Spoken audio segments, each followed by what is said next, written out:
Unang-una, masabi ko yon na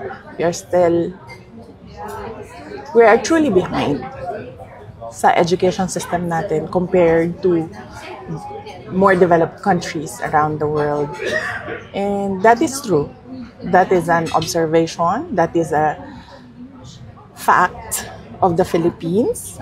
And I have all the right to say kung ano yung katotohanan ng bansa natin.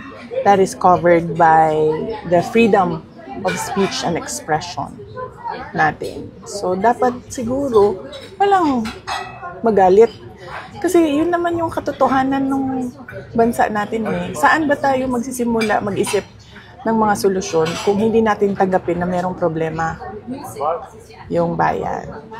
Pangalawa, hindi ko maintindihan saan nanggagaling yung total failure ako as a Department of Education Secretary.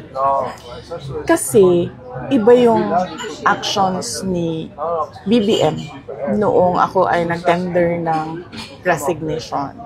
Kung maalala ninyo, that was June 19, 2024. It was a Wednesday. Matagal ko na pinag-isipan yung pagre-resign.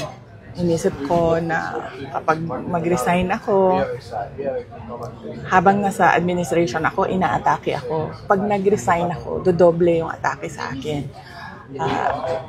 Posibleng mag-file ng impeachment case sa akin dahil September 2023 pa lang pinag-uusapan na yon.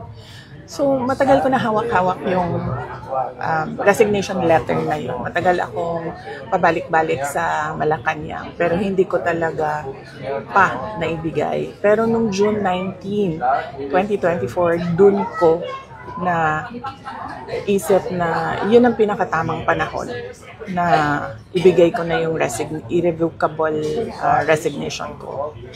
Ang sabi niya, why? Tanong siya sa akin, bakit? Tapos sinabi ko sa kanya, ayoko na pag-usapan kung bakit ako mag-resign. Para sa akin ba, kailangan pa ba itanong yun?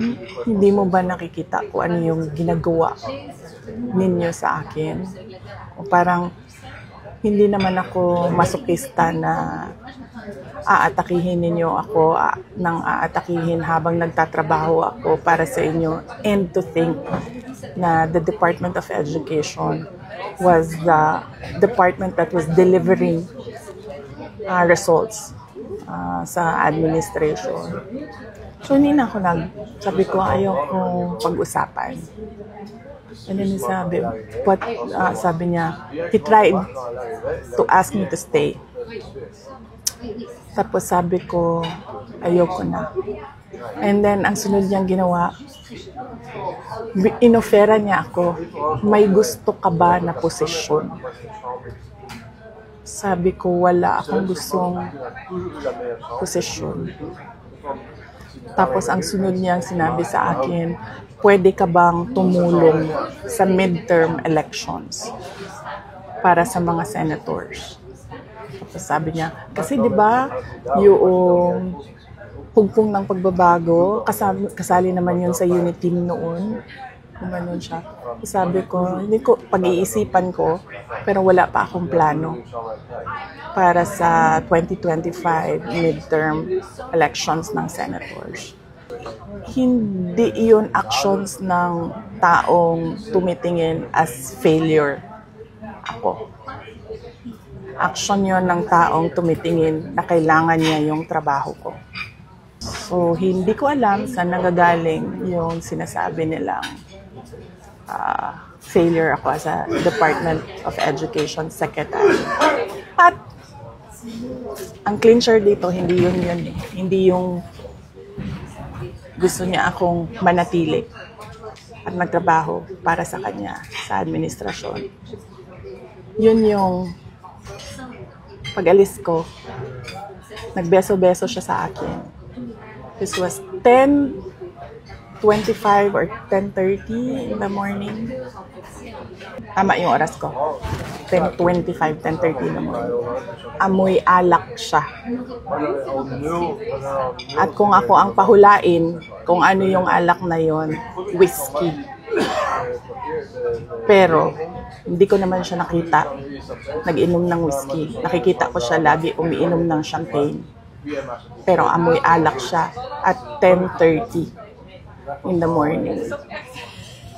Doon